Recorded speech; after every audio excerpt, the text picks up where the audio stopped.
para iniciar o nosso estudo é essa. As igrejas de hoje e os cristãos estão se afastando do verdadeiro evangelho? As igrejas e os cristãos estão se afastando do verdadeiro evangelho? O que é evangelho? Evangelho é boa nova, mas nós entendemos pela Bíblia, e principalmente por esse livro de Gálatas, que é um conjunto de doutrinas, que é exatamente a teologia que nós acreditamos, como nós entendemos a salvação e a vida cristã. Vamos abrir as nossas Bíblias, em Gálatas 1, de 11 a 24. Gálatas 1, de 11 a 24. Floresça onde Jesus te plantar. Gálatas, carta que Paulo escreveu aos Gálatas, capítulo 1, versos 11 a 24. E diz assim a palavra de Deus: mas informo a vocês, irmãos, que o evangelho por mim anunciado não é mensagem humana, porque eu não recebi de ser humano algum, nem me foi ensinado, mas eu recebi mediante revelação de Jesus Cristo. Porque vocês ouviram qual foi no passado o meu modo de agir no judaísmo, como de forma violenta eu perseguia a igreja de Deus e procurava destruí-la. E na minha nação, quanto ao judaísmo, levava vantagem sobre muitos da minha idade, sendo extremamente zeloso das tradições dos nossos pais, dos meus pais. Mas quando Deus, que me separou antes de eu nascer, e me chamou pela sua graça, achou por bem revelar seu Filho em mim, para que eu pregasse entre os gentios, não fui imediatamente consultar outras pessoas, mas fui a Jerusalém para me encontrar com os que já eram apóstolos antes de mim, mas fui para as regiões da Arábia e voltei outra vez para Damasco. Passados 3 anos, fui a Jerusalém para me encontrar com Cefas, que é o mesmo apóstolo Pedro, e fiquei 15 dias com ele, e não vi outro dos apóstolos, a não ser Tiago, o irmão do Senhor Jesus. Ora, a respeito do que estou escrevendo a vocês, afirmo diante de Deus, que não estou mentindo. Depois fui para as regiões da Síria e da Galácia, e eu não era conhecido pessoalmente pelas igrejas da Judeia, que estão em Cristo. Ouviam somente dizer: aquele que antes nos perseguia, agora prega a fé que no passado procurava destruir. E glorificavam a Deus a meu respeito. Vamos orar? Oh Deus, a Tua palavra só tem relevância quando o Teu Santo Espírito esclarece para cada um de nós a Tua direção e a Tua vontade. Deus, que possamos ser conduzidos pela Tua palavra ao verdadeiro Evangelho.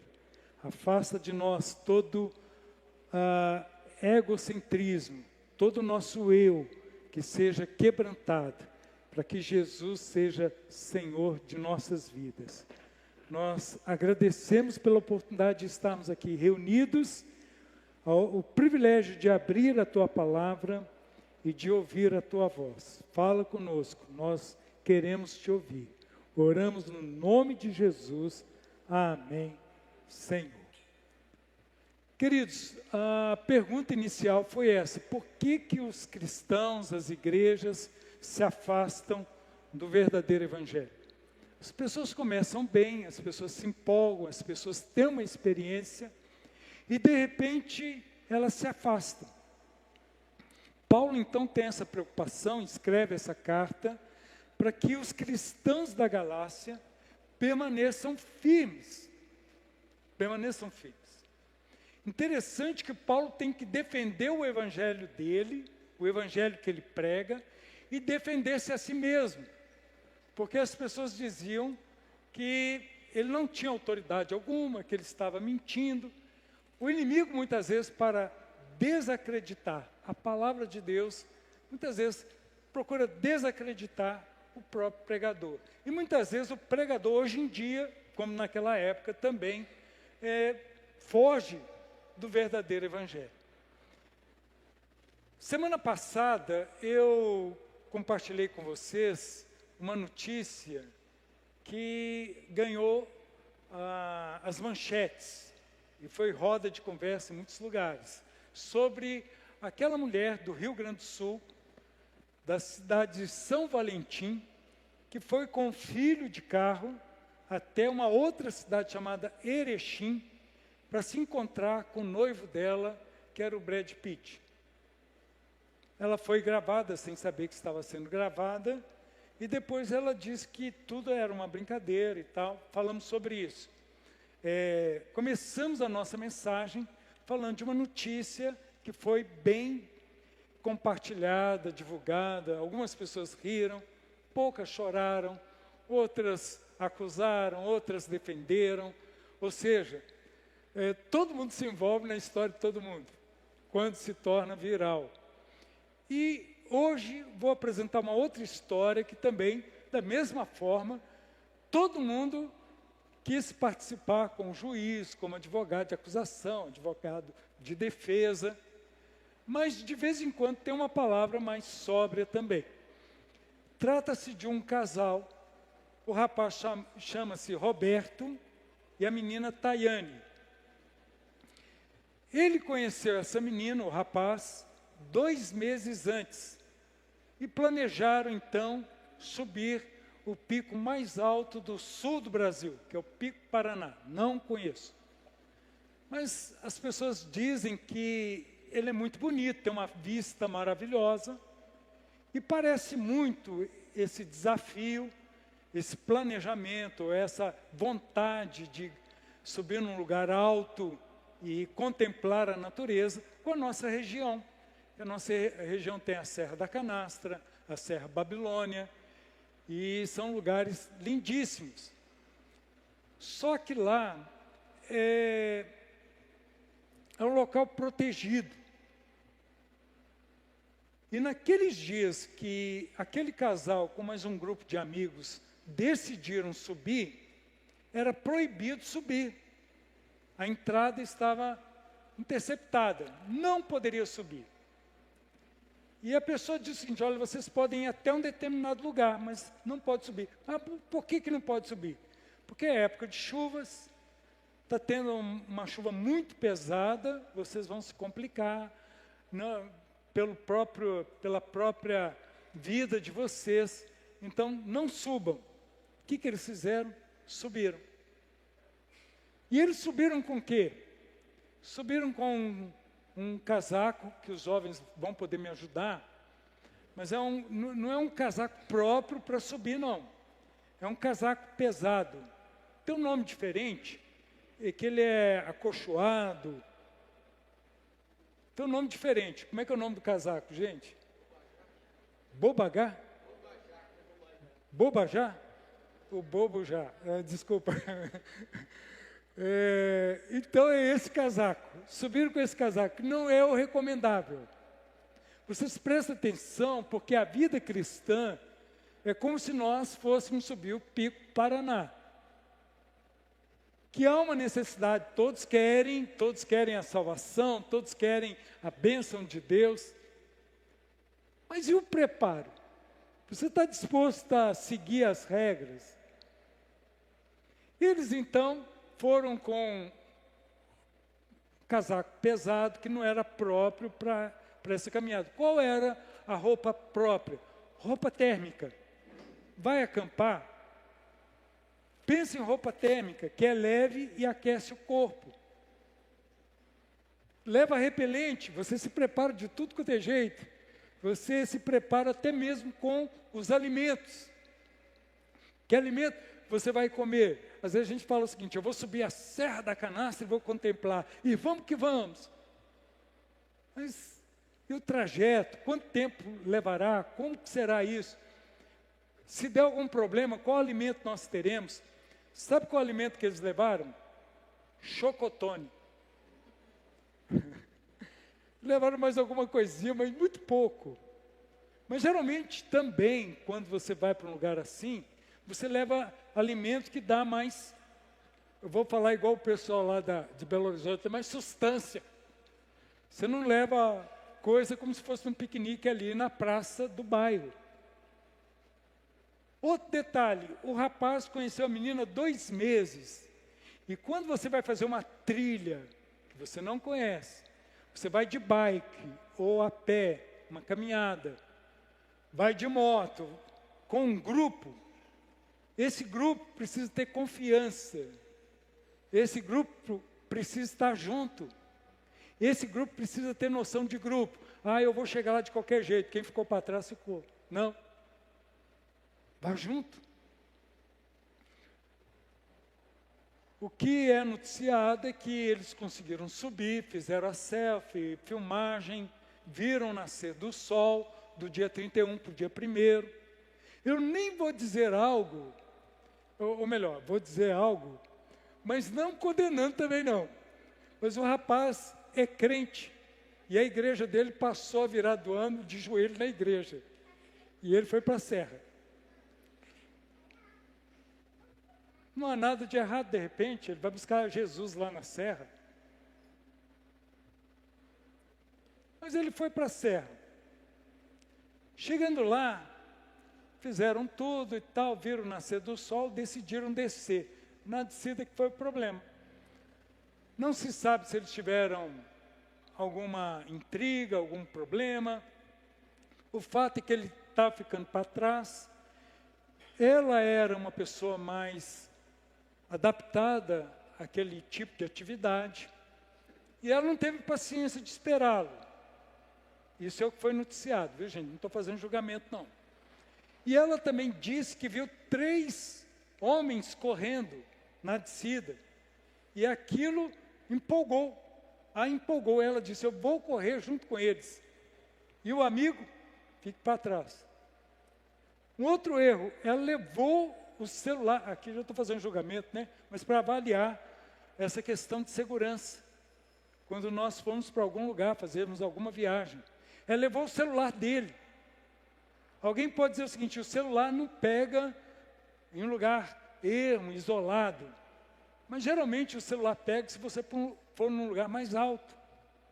E tem um aplicativo, você que gosta de fazer passeios, dessas coisas, comunicar com a sua família, chamado, estou fazendo propaganda, né? ICLOC, que vai dar a sua localização. Outro detalhe, ele se perdeu e saiu do lugar onde ele estava. Por incrível que pareça, quando você se perde, o ideal é que você fique onde você se perdeu. Ele fez algo certo, ele procurou, e nós estamos fazendo avaliação sem julgamento, só para avaliar também, para nos proteger. Ele procurou o curso de um rio para seguir, é uma regra de sobrevivência. Água e seguir para onde o rio estava. Graças a Deus chegou numa fazenda, foi salvo. Mas como é importante, você vai fazer uma viagem para Franca, pertinho, 1h30, no máximo. Olha o pneu, olha o óleo, olha todos os detalhes. Ah, mas é tão pertinho, eu vou ali e volto logo. Leva alimentos dentro do carro.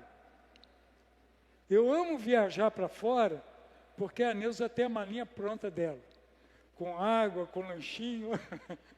Então, se der algum problema, um engarrafamento, um imprevisto, um acidente na estrada, você está preparado. São detalhes super importantes. A nossa região não tem ninguém fiscalizando, dizendo, olha, não suba, não vá.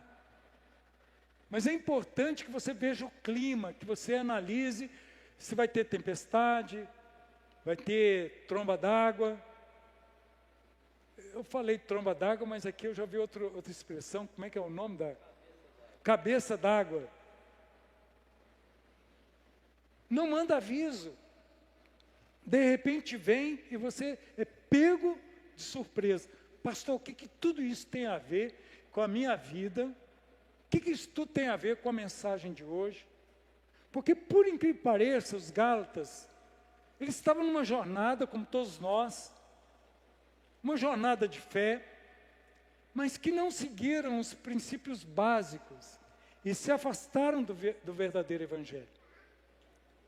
E a nossa vida em 2026 é uma vida de uma jornada.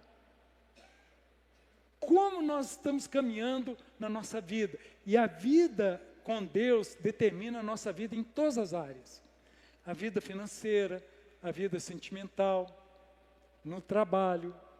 Então, como eu estou levando a minha vida? Você vai ter uma grande porcentagem de você cometer erros se você não parar e analisar o seguinte: como eu estou me preparando para 2026? Como eu estou me preparando para a minha vida cristã? Como está a minha vida com Deus? Porque tudo começa com Deus. Então, queridos, primeiro ponto que eu quero destacar desse texto que nós lemos: para florescer em Jesus, entenda que o Evangelho começa com Deus. Tudo começa com Deus. Tem um livro que é best-seller, chamado Uma Vida com Propósito. Uma Vida com Propósito. Se você nunca leu, se você não comprou ainda, compre e deixe na cabeceira. É um livro de cabeceira. É um livro para que você possa fazer um propósito de lê-lo em 30 dias. Mas ele tem introdução, ele tem conclusão, mas tem uma leitura diária. Faça as anotações, de repente volta. Mas esse livro, o autor, que é o Rick Warren, ele diz que jamais poderia imaginar que um livro pudesse ser um best-seller, porque ele começa, a primeira frase do livro é essa: tem nada a ver com você, tudo é com Deus. Ele começa esse livro dizendo que tudo é com Deus. Comece esse ano de 2026 com Deus. Comece esse ano a ter propósitos espirituais. Acerte a sua vida com Deus. Fala: Deus, traz aquela paz no meu coração, traz o teu perdão. Porque às vezes você mesmo não se perdoa, mas Deus, Ele, quando nós não temos nada, só temos os nossos pecados para oferecer, Ele, com a bondade dEle, com a graça dEle, que é o verdadeiro Evangelho, nos oferece graça, perdão, uma graça irresistível. Os versos 11 e 12 diz o seguinte: mas informa vocês, irmãos, que o Evangelho por mim anunciado não é mensagem humana, porque eu não recebi de ser humano algum, nem me foi ensinado, mas eu recebi mediante revelação de Jesus Cristo. Muito cuidado com essa questão de revelação, porque muitas pessoas falam: Deus me revelou, Deus me revelou. E há muitas profetadas. Qualquer pessoa que falar alguma coisa com você a respeito de Deus, de revelação, confirma na palavra. Porque tudo que Deus tem para falar para mim e para você, toda a revelação dele completa, está na palavra de Deus. E Paulo, então, ele diz: tudo está em Deus. Tudo está em Deus. Esse ano será um ano muito abençoado. Eu não ouvi nenhum amém, mas vou repetir: esse ano será um ano muito abençoado. Amém. Porque nós estamos querendo andar com Deus. Andar com Deus. Nós não tememos o amanhã, porque quando chegarmos lá, já será hoje lá, mas sobretudo que no amanhã Deus estará, porque Ele é o Deus de eternidade a eternidade. Então não há o que temer, porque Ele nos ama. Segundo lugar, queridos, eu quero destacar que para florescer em Jesus em 2026, compreenda que o pecado é uma guerra autodestrutiva contra Deus. O nosso orgulho nos tirou do jardim.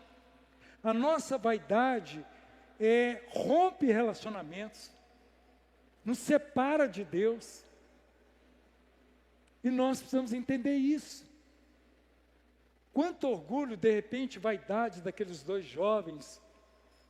E ele não é um herói, como algumas pessoas estão pintando. Na verdade, ele é um sobrevivente. E que tomou caminhos errados. E nós sabemos que o inteligente aprende com seus erros e os sábios com os erros dos outros. Então não cometa os mesmos erros. E a partir dessa história, avalie a sua própria vida. Avalie sua própria vida.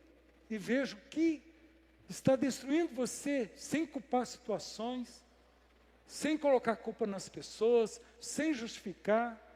Assuma as suas próprias responsabilidades.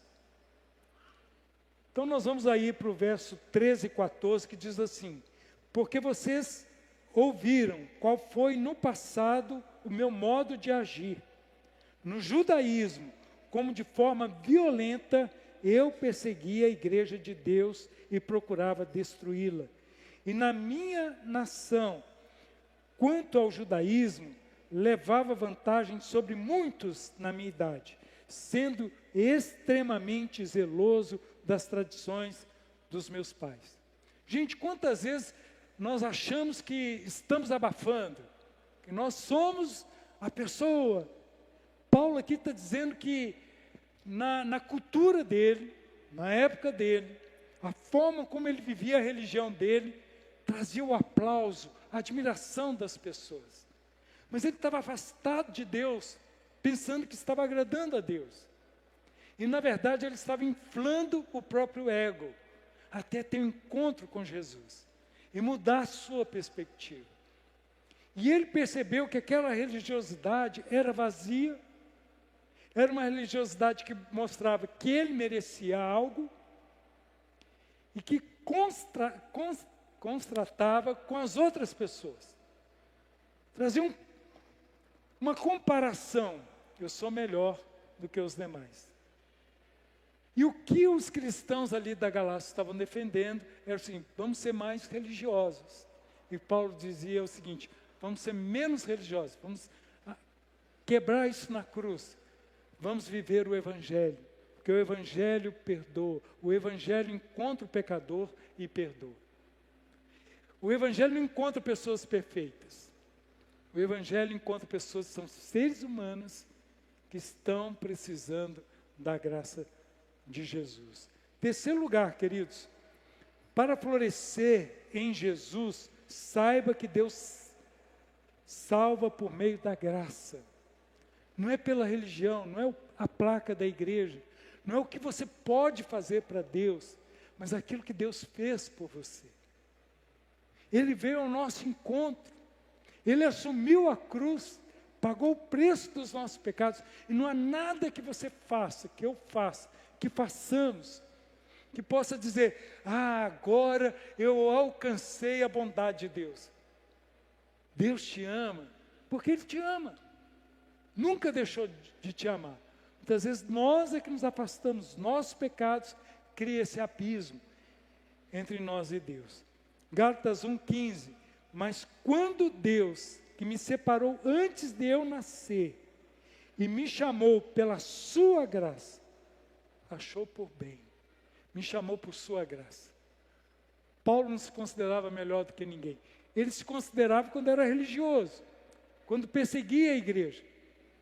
E o texto da conversão de Paulo, lá em Atos, fala que ele estava preparado, procurando autorização para perseguir os cristãos, prendê-los, açoitá-los. E de repente ele vê um clarão, ouve a voz dizendo: Saulo, Saulo, por que você me persegue? E ele pergunta quem era. E a voz responde: eu sou Jesus a quem você persegue. Mostra claramente para nós que toda perseguição contra o Evangelho, contra a igreja, é contra o próprio Jesus. é contra o próprio Jesus. Quando você persegue pessoas por conta de que elas não correspondem à fé que você considera, ou à religião que você acha que é importante, é Jesus que você está perseguindo. Porque Jesus, ele veio para transformar, não para cobrar. E Jesus não levanta fiscais dele. O que tem de fiscal de Jesus, né? Eu sei o que você fez no verão passado. E se souber do inverno, da primavera, do outono, hein? Mas Jesus sabe. E o que ele faz com essas estações todas? Ele fala, eu te perdoo, eu te restauro. Levanta, não peques mais, siga adiante. Eu te perdoo. Então esta é a doutrina da salvação. Este é o verdadeiro evangelho. Que você não precisa acrescentar mais nada, como os gálatas queriam. Acrescentar leis, acrescentar coisas humanas, naquilo que já foi completo, é Jesus e mais nada. A sublimidade de Cristo, isso é o Evangelho. Quarto lugar, para florescer em Jesus, viva o verdadeiro Evangelho. Então vocês estão vendo que Evangelho é uma palavra transliterada do grego, que é Evangelion, que significa boas novas, uma boa notícia. Mas nós vemos aqui pela Bíblia que o Evangelho ganhou uma conotação muito maior, um significado bem abrangente, que significa também a doutrina, a forma como eu vivo, a graça que me alcançou. Então, para florescer em Jesus, viva o verdadeiro Evangelho. Eu vejo pessoas que falam que são cristãs, pessoas que se dizem pastores, e presta atenção, por favor. Jesus nos advertiu que nos últimos tempos haveriam muitos escândalos. Vocês vão ouvir coisas absurdas. E muitas vezes vão se questionar, eu continuo tendo fé ou não? Eu continuo andando com Jesus ou não? Queridos, Jesus já nos advertiu, permaneça firme. Ele fala ainda que a fé de muitos iria esfriar, mas que a sua aumente, que você diga, Jesus, aumenta a minha fé, aumenta a minha convicção, eu quero viver o Evangelho, apesar de me decepcionar, apesar de ouvir escândalos absurdos, eu quero ficar firme na Tua palavra, Senhor, firme na Tua palavra. Gálatas 1, 16 a 20 diz o seguinte, revelar seu Filho em mim, revelar Jesus em nós, para que eu pregasse entre os gentios. A palavra gentil significa todo povo que não seja judeu. Paulo, ele tinha esse desejo missionário, essa fome de anunciar Jesus para todas as pessoas. Por isso que o Evangelho chegou até nós. Deus usou primeiramente a vida de Paulo para que esse Evangelho fosse propagado e chegasse até nós. Não fui imediatamente consultar outras pessoas, nem fui a Jerusalém para me encontrar com os que já eram apóstolos antes de mim, mas fui para as regiões da Arábia e voltei outra vez para Damasco. Passados 3 anos, fui a Jerusalém para me encontrar com Cefas, Pedro, e fiquei 15 dias com ele, e não vi outro dos apóstolos, a não ser Tiago, o irmão do Senhor Jesus. Ora, a respeito do que estou escrevendo a vocês, afirmo diante de Deus que não estou mentindo. Então Paulo, ele fala da experiência dele, e ele fala como ele está vivendo esse Evangelho, não influenciado por nenhuma outra pessoa, mas daquilo que ele recebeu de Jesus, daquilo que foi revelado a ele pela palavra. E nós, da mesma forma. Eu acho maravilhoso quando nós podemos olhar no YouTube, na internet, e ver uns pregadores maravilhosos, grandes homens de Deus, pessoas piedosas, pessoas que trazem um ensinamento tão fantástico. Mas, queridos, nós estamos atrás da palavra e não de pessoas. Nós estamos atrás da palavra e não de pessoas. E Deus é tão poderoso que Ele pode usar alguém que você vai olhar e vai julgar assim, esse não tem capacidade. Esse é um pobre coitado aí, não tem nem informação. Mas quando Deus quer falar, Ele usa até um jumento. Quase que eu digo que Ele usa todos os pregadores como... Não vou dizer isso não, porque pessoas podem interpretar errado. Mas Deus usa como instrumento nas mãos dEle, para a glória dEle. Todos os pregadores que estão dentro do Evangelho, dentro da palavra. 5, e último, quinto e último, para florescer em Jesus, último por hoje, a sua fé precisa refletir na sua vida. Refletir na sua vida.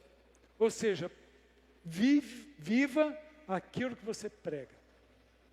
Ou seja, permita que Jesus realmente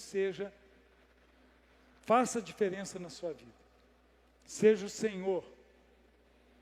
E aqui o texto é Gálatas 21 a 24. Depois fui para as regiões da Síria, da Cilícia, e não era conhecido pessoalmente pelas igrejas da Judéia, que estão em Cristo.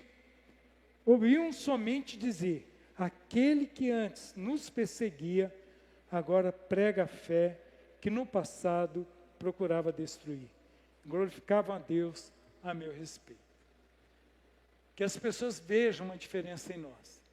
Não era aquele que vivia cambaleando, não era aquele que vivia dando golpe, não era aquele 171, aquele enganador, não era aquele que não tinha compromisso com nada.